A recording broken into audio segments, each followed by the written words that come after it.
Hello everyone, বলার মতো আমরা আমাদের আরেকটা হ্যাপি ক্লায়েন্টের সাথে আজকে পরিচয় হব। উনি হচ্ছে রিসেন্টলি আমাদের মাধ্যমে সাইপ্রাসে এয়ার টিকিটটা পারচেজ করেছে। ওভারঅল ওনার জার্নি, ওনার অভিজ্ঞতা আমাদের সাথে একটু শেয়ার করবেন প্লিজ ভাই। আপনার সাথে hello, I am Limon. Recently আমি সাইপ্রাস যাচ্ছি। তো অনলাইনে ঘাটাঘাটি করে অনেক এজেন্সি দেখেছি, বাট কোনোটাই বিশ্বাসযোগ্য মনে হয়নি। তো ভাইয়ের ফেসবুক পেজে গিয়ে আমি রিভিউ আপনারা যখন দেখেছি, আমার দুইটা ফ্রেন্ড এখান থেকে নিয়েছে, তখন আসলে বিশ্বাসটা আরো বেড়ে যায়। তো যার কারণে এখানে আসা আর কি। অ্যান্ড ওভারঅলি সব কিছু খুব স্মুথ লেগেছে, বেশি সময়ও লাগেনি।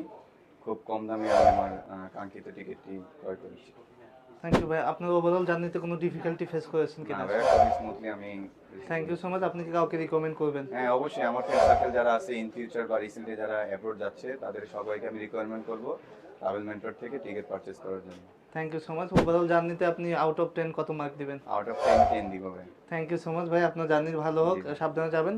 This is your ticket copy thank you so and much. সাবধানে যাবেন। থ্যাংক ইউ জি ভাই। অবশ্যই। Okay, thank you. Best of luck. আর যারা কিনা এখনো সাইপ্রাসে টিকিট করেন না, অনেকে ব্লু পেপারে এসে বসে আছে, অনেকে আসলে স্টিকার বিছার জন্য বসে রয়েছেন।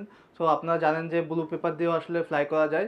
সো ব্লু পেপার দিয়ে ফ্লাই করতে হলেও আপনি ট্রাভেলার মেন্টরের সাথে যোগাযোগ করতে পারেন। ট্রাভেলার মেন্টর আপনার ওকে টু বোর্ড থেকে শুরু করে সকল ব্যাপারে আপনাকে হেল্প করবে। সো যারা কিনা এখনও ফ্লাই করেন না এবং এয়ার টিকিট পারচেস করবেন বলে ভাবতেছেন, ট্রাভেলার মেন্টরের সাথে যোগাযোগ করতে পারেন। ট্রাভেলার মেন্টর হটলাইনের নাম্বারে যোগাযোগ করতে পারেন কিংবা অফিস ভিজিট করতে পারেন। আমাদের অফিস ঢাকাতে এবং সিলেটে অবস্থিত। Thank you so much.